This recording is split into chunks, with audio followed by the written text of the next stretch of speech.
Hey guys, welcome back, and we are here with another round of Broadway grosses, and this week, a lot of shows did pretty poorly, and I do want to say, very quickly, is that I will not be, editing this video in the same way that other videos have edited. Normally, you'll see the numbers on the screen, but I can't do that today because I'm very busy. But if you do want to follow, you can go on Broadway World, and that will give you access to the numbers so you can follow along with me as I go through these numbers as I can.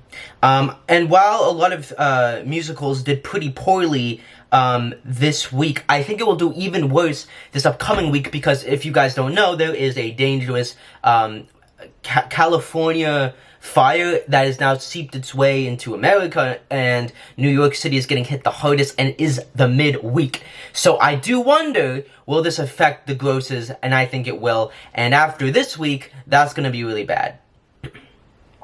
And Juliet went from 96% last week to 95% this week, going from $1,123,715 to this week's $1,131,405. Again, and Juliet doing amazing, nothing more to say about it. A Beautiful Noise went from 75% to 68%, going from $876,940 last week to this week's $875,807.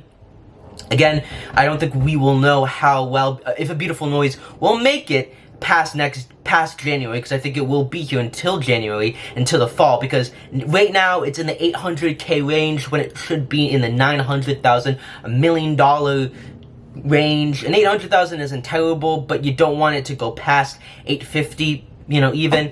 And I was actually looking at past grosses and when we had the gross potential, and how, something like Tootsie, when it was at $800K, was at like, what, 70% gross potential? So A Beautiful Noise probably is not doing that great. They're not failing, but they're also not doing that great.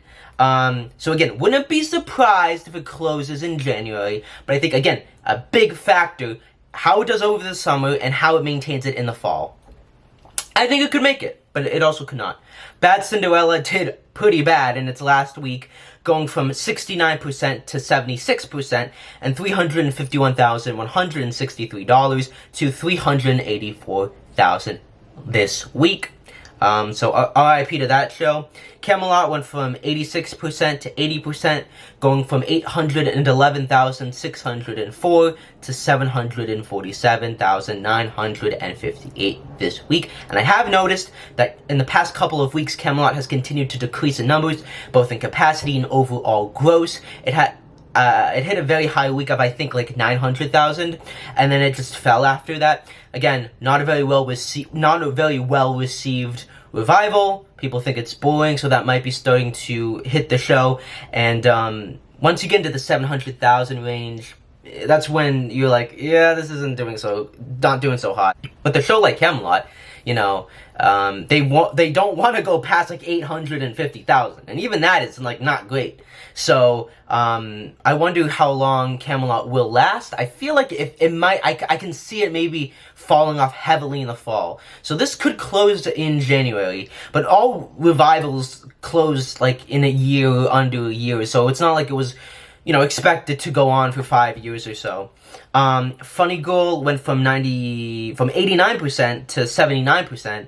So the capacity is very low, but the overall gross is still high, because it had 1,370,134 this week, compared to last week's 1,583,257. So again, it doesn't matter if the capacity is low, as long as the gross is high, you're doing great.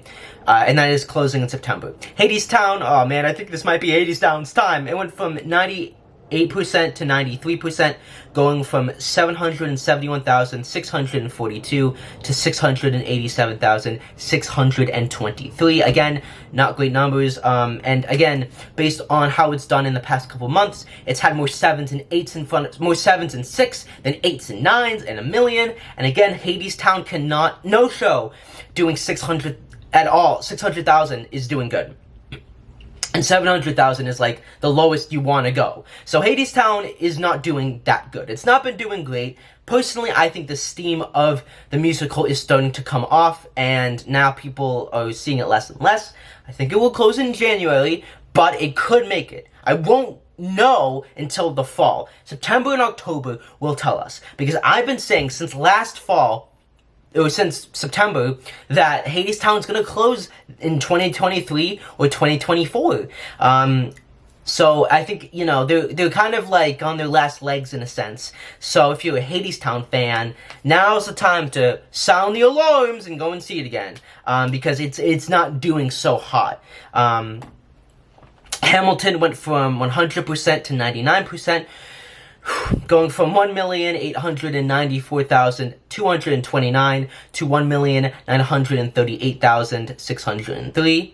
Kimberly Akimbo went from 96% to 90%, going from 542,000 last week to this week's 517,650. And again, this is not great for Kimberly Akimbo. I mean, this is a flop. You know, like, strange loop. The band's visit were doing better than Akimbo. Akimbo should have a 6 in front of it, at minimum. 7 and 8 is what it needs to have. Like, the fact that it's a best musical contender, and it's still doing the same business is concerning.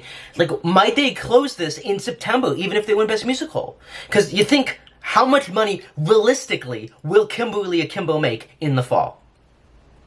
I think even if it makes it past September, it's going to close in January. The momentum is just not there. People are not seeing it. And this is with the nominations. And nominations elevate the shows. We saw that with Shocked. We saw that with New York, in a sense. And so the fact that it's not doing this is like, well, when we get Best Musical, how much of a business increase will we get? You know, the company producer closed company because he knew they weren't going to make any money after the summer. And that was smart producing, make more money on tour. And I might suggest they do the same. Because, honestly, if they win Best Musical, what are they going to do? 600, 700? They're not even going to get to 900, I don't think. So I'm very sad, and it's very surprising that Kimberly Akimbo is just not hitting the way I thought it would, and that does this show that nominations and award ceremonies mean less now, especially after the pandemic, when audience members don't really care, oh, this won Best Musical. It's like, this has, you know, Taylor Swift songs in it, so I'm going to see that. So then we got Moulin Rouge, and that went from 97% to 96%, going from 1,355,398 to this week's 1,202,139, so doing great.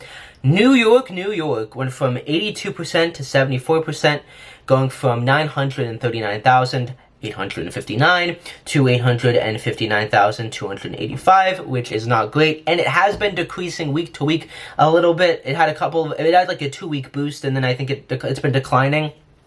And I'm wondering, is the New York hype starting to lessen? Because honestly, no one that I've seen like online or that's seen the musicals like it. They think it's boring and like not good. So I do think this will close in January. I think that this musical can realistically not go past 1 million. You think of the cast, the size of the production, the St. James Theater. A show cannot go on 859,000. It just can't. You know what I mean? So if I think New York will survive the summer, you know, 900, 800, but if they go past like 800,000, it won't take many weeks of them not doing 800K for them to pack it up. And I think that's what will ultimately happen. The only exception is Something Rotten, and that was on Broadway for many years. It was the last musical to close of that season. It closed in 2017, and that was doing terrible numbers. I still don't know how they survived being there, but I think it's because Frozen was going to be in there next, and they kind of just didn't have any tenants, so they decided whatever. So I think that was a bit of a special exception. Once Upon a One More Time went from 86% to 64%, and that's because the average ticket went from like $60 to $80, but it didn't help their overall gross because last week's gross was 606, and this week's gross was 609. So not a huge increase. Again, I just think it's gonna flop and will be gone by January at the latest, because nothing succeeds at the Marquee Theater. And also, these aren't really great numbers out of the gate. And again, things could turn around in the fall. This could make a comeback. You know, Shocked taught me a lot about things can make a comeback, so it could make a comeback. It's still very early on, but again, looking at it, it's not looking good. That's all I'm gonna say. It's not looking good. I might be proven wrong. I might be wrong. But from where I'm standing now, it doesn't look great. And if it can't hit 900,000 or 800,000, or maybe it consistently by August, it's done. Parade went from 96% to 91%, making $1 million. Shocked went from 97% to 92%, going from 809,278 to 706,683 this week. Again, doing super well. Obviously, I don't think they're doing amazing numbers, but they are doing better than in previews, and I won't be able to tell if Shocked will survive until really the summer's ended. You know, if it's in the 800, 700 range, I'm going to be like, it's probably going to fall past that, so it'll close in January. I still think it will. But if it makes $1 million, it could pull a Beetlejuice. I don't know. Shocked is an interesting one. It's on a week-to-week basis that my opinion changes or it stays the same. Six had its worst week in years, going from 92% to 83%, going from $1 million to 849,000 this week, which is pretty terrible. I do wonder why it's falling off, but maybe the hype is starting to die down for that. But it is such a it doesn't cost that much to put on. It's really a concert that they can survive doing that. Some Like It Hot went from 1 million last week to this week's 924,598, going from 83% to 79%. And again, I don't know if Some Like It Hot will make it past January. I think that this Shocked in New York will close in January, personally, because again, Some Like It Hot hasn't been doing that good in general. And so, you know, we'll really have to see how it does in the summer and in the fall. You know, if it can stay in the $1 million 900K club in the summer, I'll be like, okay, maybe it can make it past January. But I don't think that's going to happen. Sweeney Todd went from 100% to 100%, so it stayed the same, going from 1,882,000 to 1,845,246 this week. And those are the grosses. So not a great week for a lot of these grosses. Very concerning things. And with the terrible atmosphere of the air, I think that we will see all musicals have another bad week this upcoming week. Now, it might improve because Tuesday and Wednesday are the worst days, and as Thursday and Friday and Saturday and Sunday come in, they will do better, but some shows aren't having Sunday shows, so I think it's not going to be a great week for grosses next week anyways, and that, I think, will have to do more with the weather than anything else, because I think this week, because it is the Tony week, things would tend to improve by a little bit. But let me know what you think. Like, sub, and comment. I'll see you in the next video. Peace.